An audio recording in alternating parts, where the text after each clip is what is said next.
Assalamualaikum warahmatullahi wabarakatuh. Perkenalkan, kami dari kelompok 3 kelas Biosistematika Praktikum D4 Prodi Biologi Fakultas Sains dan Teknologi Universitas Airlangga. Di video kali ini kami akan membahas mengenai analisis fenetik dan filogeni Kingdom Plantae sebagai tugas praktikum biosistematika. Di kelompok 3 ini beranggotakan Adin Haura Mahira, Halimatus Sadi Aulia, Damaruci Hemadira, Mirna Aurelia, Alfi Syahrin, dan Windy Nurfitri. Subtopik yang akan kami bahas di video kali ini, yang pertama pembuatan tabel karakteristik, yang kedua pembuatan fenogram, yang ketiga pembuatan kladogram menggunakan metode Wagner, dan yang keempat yaitu deskripsi statistik dan pembuatan pohon filogeni. Selanjutnya spesimen yang kami gunakan pada video kali ini, yang pertama spesies A yaitu Ulva lactuca, spesies B yaitu Marchantia polymorpha, dan spesies C yaitu Sphagnum sp. Selanjutnya yaitu spesies D Cibotium baromex, spesies E Cichas rumpi, spesies F Ginkgo biloba, spesies G Capsicum annum.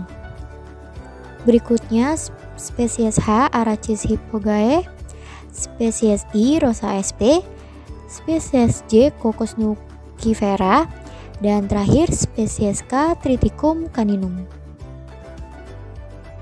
Selanjutnya beralih ke tabel karakter. Tabel karakter adalah tabel yang berisi kumpulan karakter yang akan digunakan untuk menganalisa 11 spesies yang telah disebutkan sebelumnya. Tabel karakter ini adalah dasar untuk menentukan persamaan atau perbedaan spesies tersebut. Persamaan dan perbedaan ini akan dianalisa hubungan kekerabatannya yang nantinya akan menuntun ke hubungan antar leluhur. Terdapat 24 karakter pembeda yang digunakan untuk menganalisa, yaitu ada sel penyusun tubuh, diferensiasi jaringan, penyusun tubuh, jaringan pengangkut, alat pelekat, bentuk alat pelekat, stadium yang dominan, kemudian ada tumbuh-tumbuhan. Nah, salah satu contohnya itu misalkan takson A, yaitu dengan spesies Ulva lactuca. Pada karakter 1 yaitu pada tumbuh-tumbuhan, mendapatkan poin 1 karena bentuk tubuhnya yang talus.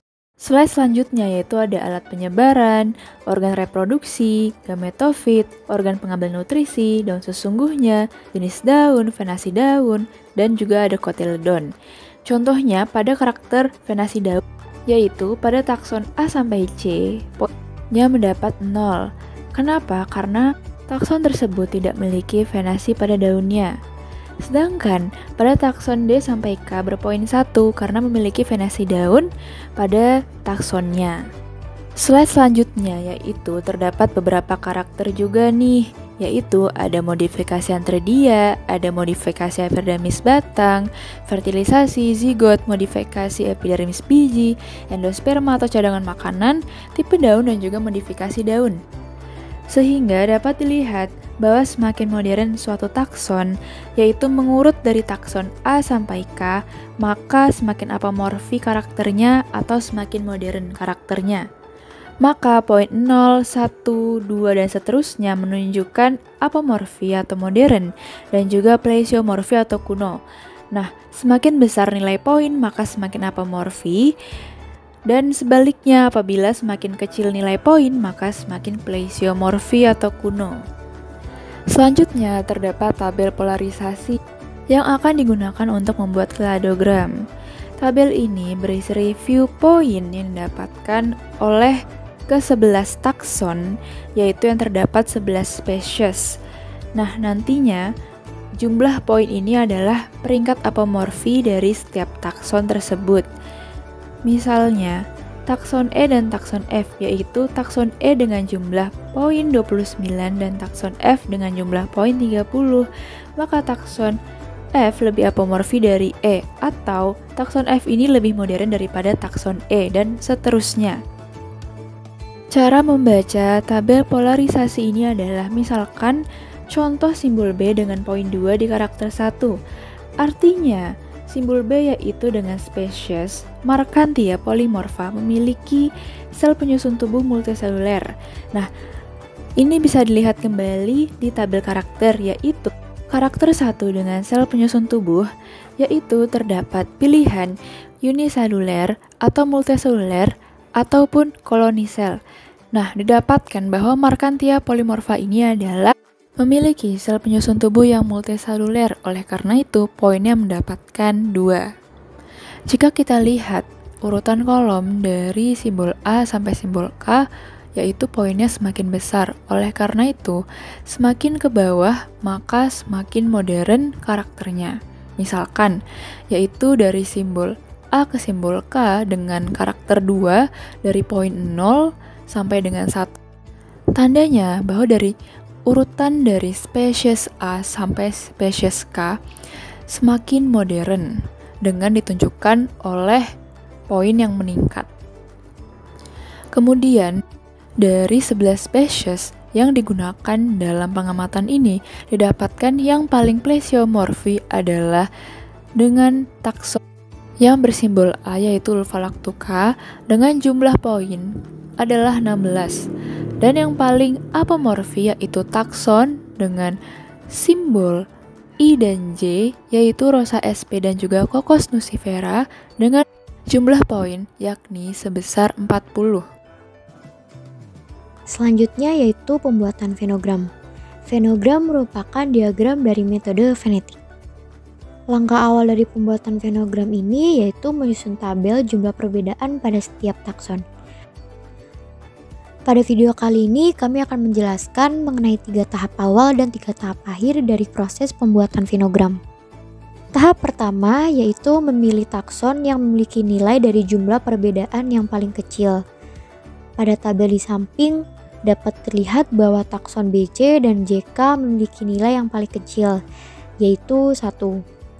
Kemudian menghitung jarak takson BC dan JK ke pangkal percabangan. Jadi jarak BC sama dengan 1, maka sama dengan 1 dibagi 2 sama dengan 0,5.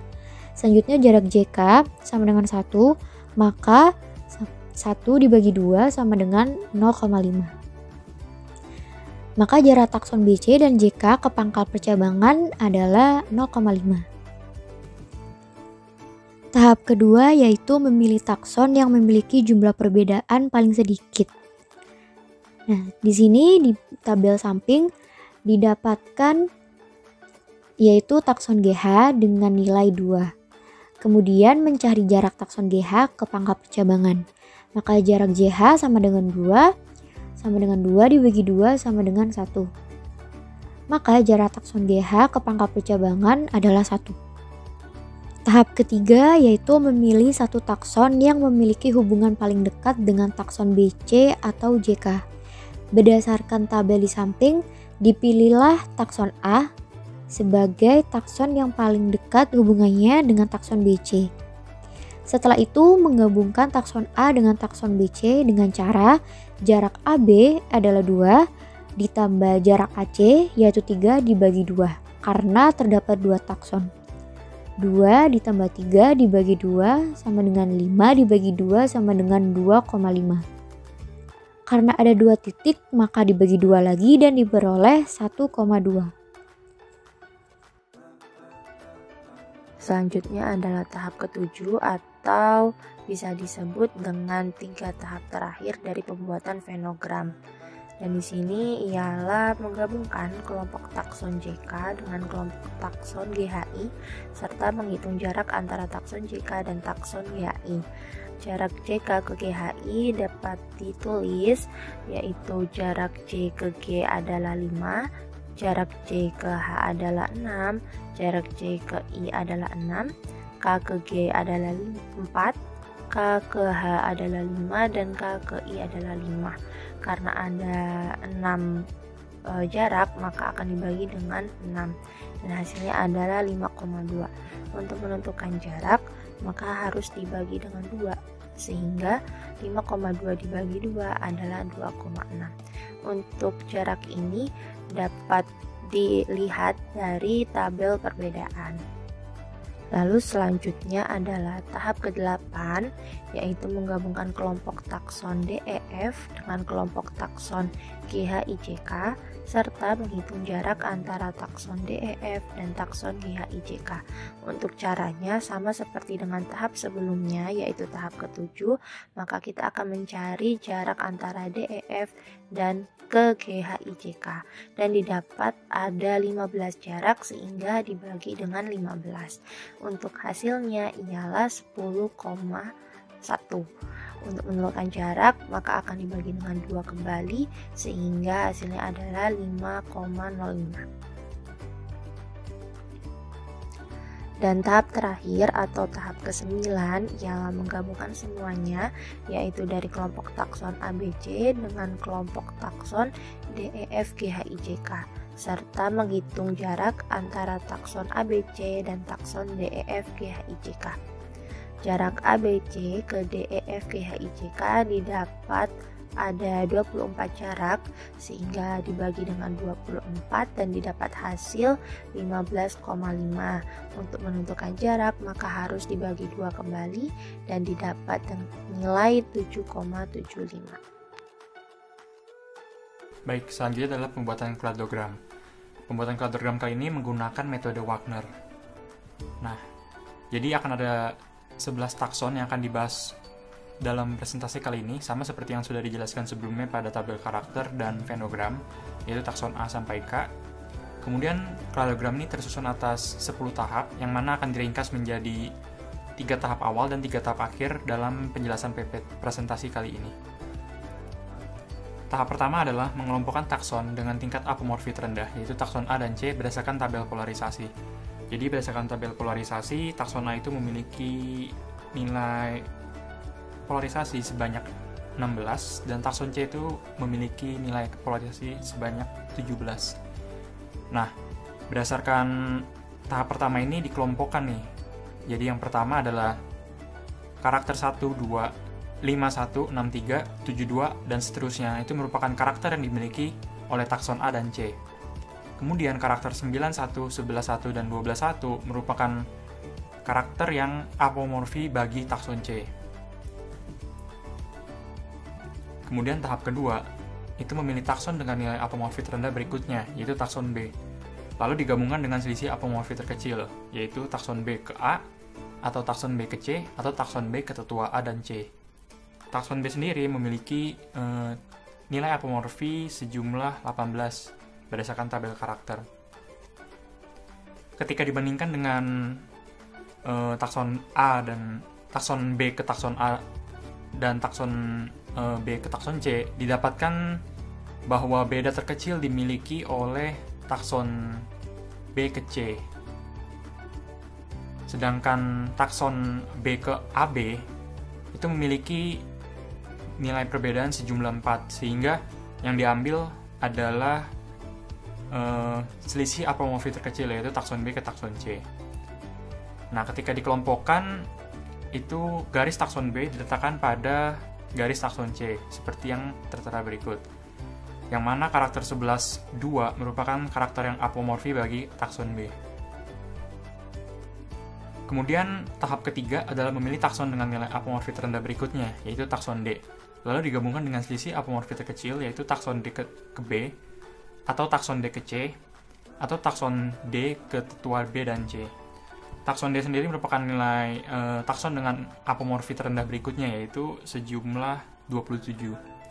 Nah, seperti yang sudah ditampilkan berikut nih, bahwa takson D itu lebih dekat selisihnya, atau lebih sedikit selisihnya dengan takson C dan takson D ke tetua B dan C, sehingga dalam pembuatan kladogram berikutnya garis takson D dapat diletakkan ke takson C atau diletakkan ke takson tetua B dan C.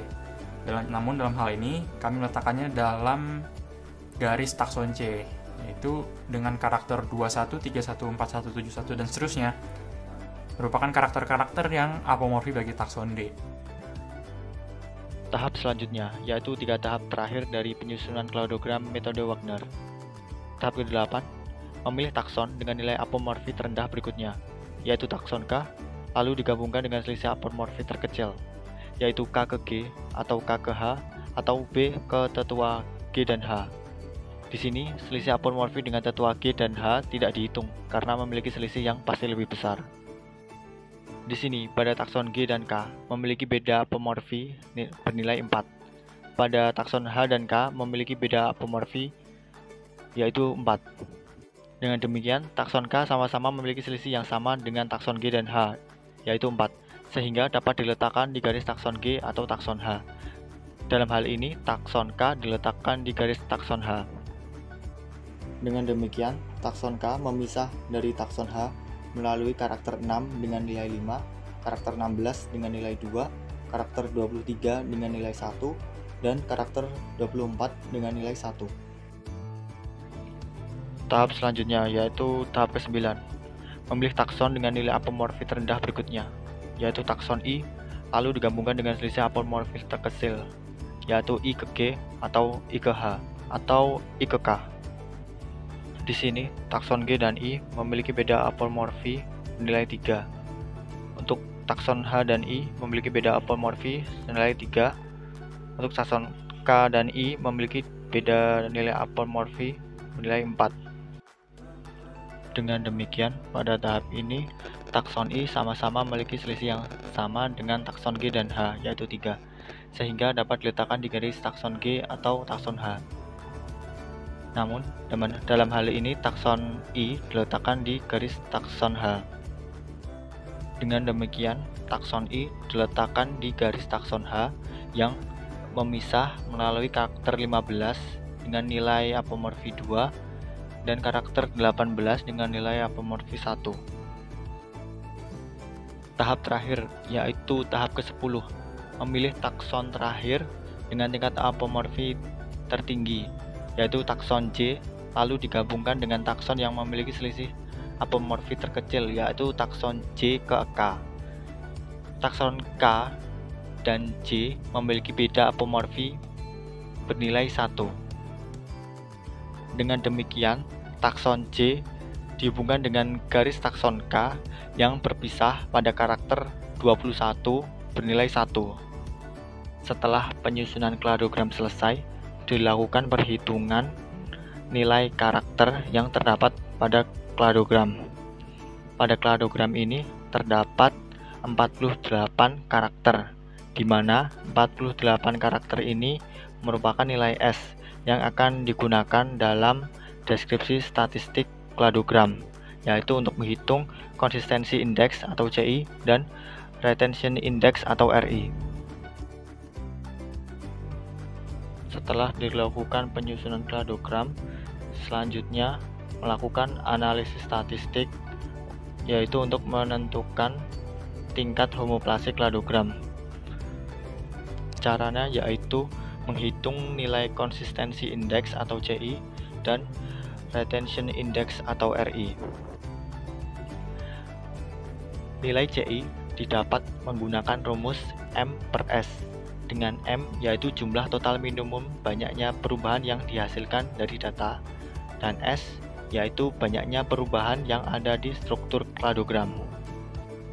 Sedangkan untuk menghitung nilai RI dengan menggunakan rumus N-M per N-S, dengan N yaitu jumlah maksimum perubahan pada kladogram. Dengan demikian, telah diketahui nilai M dari data tabel polarisasi sebesar 43 dan nilai S dari kladogram yaitu 48 didapatkan nilai CI yaitu 0,8958. Kemudian berdasarkan tabel polarisasi nilai N didapatkan 126. Dengan demikian menggunakan rumus nilai RI 0,9397. Dengan nilai CI yang mendekati 1, sehingga dapat disimpulkan tingkat homoplasi kladogram ini sangat rendah.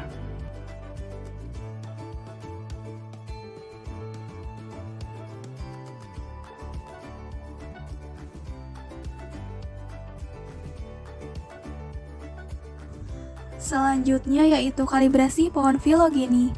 Kalibrasi pohon filogeni digunakan untuk memberikan informasi kapan terjadinya proses evolusi yang menyebabkan terjadinya pemisahan dalam pohon filogeni. Terdapat 3 metode dalam melakukan kalibrasi, yaitu berdasarkan bukti geologi, bukti paleontologi, dan bukti literatur. Namun, kelompok kami hanya menggunakan berdasarkan bukti literatur.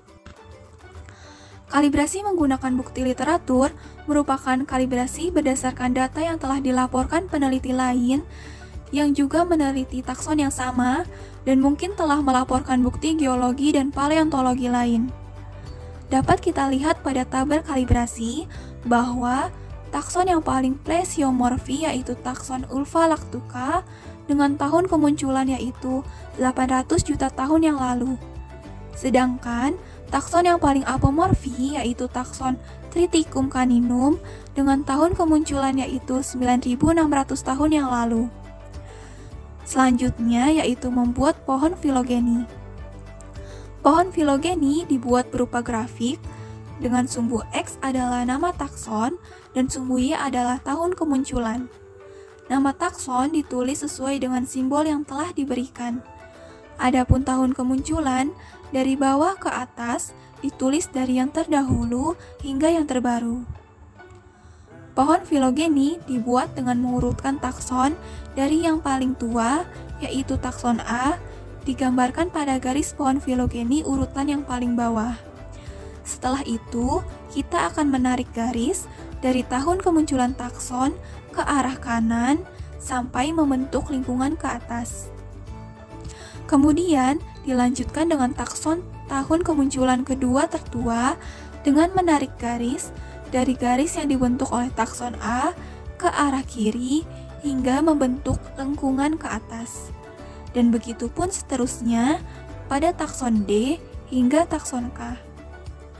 Kemudian diberi garis putus-putus pada pertemuan antara garis yang satu dengan garis yang sebelumnya. Selanjutnya, berikut merupakan pembagian tugas atau kontribusi dari setiap anggota kelompok kami. Demikianlah pemaparan dari kelompok kami, yaitu membuat tabel karakteristik dengan 24 karakter dan dengan 11 takson yang digunakan, yaitu takson A sampai K, dengan urutan yang pertama Ulvalactuca, kemudian Marchantia polymorpha, kemudian Sphagnum sp, kemudian Cibotium barometres, kemudian Cycas rumpi, kemudian Ginkgo biloba, kemudian Capsicum annum, dilanjut dengan Arachis hypogaea, kemudian Rosa sp, selanjutnya Cocos nucifera, dan yang terakhir yaitu takson K dengan Triticum caninum. Dilanjut dengan pembuatan fenogram dengan jarak takson ABC ke DEF HIJK yaitu sebesar 7,75. Kemudian pembuatan kladogram dengan dapatkan indeks CI sebesar 0,8958 dan indeks RI dapatkan sebesar 0,9397.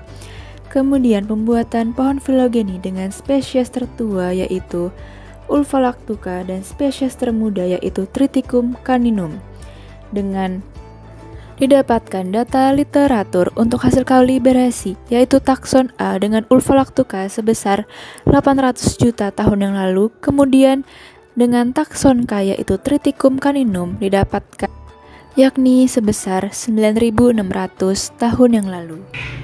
Demikianlah, semoga semua pemaparan tersebut dapat menjadi pengetahuan baru dan juga menjadi harapan baru bagi semua penonton yang menonton video kami. Kami ucapkan terima kasih yang sebanyak-banyaknya. Wassalamualaikum warahmatullahi wabarakatuh.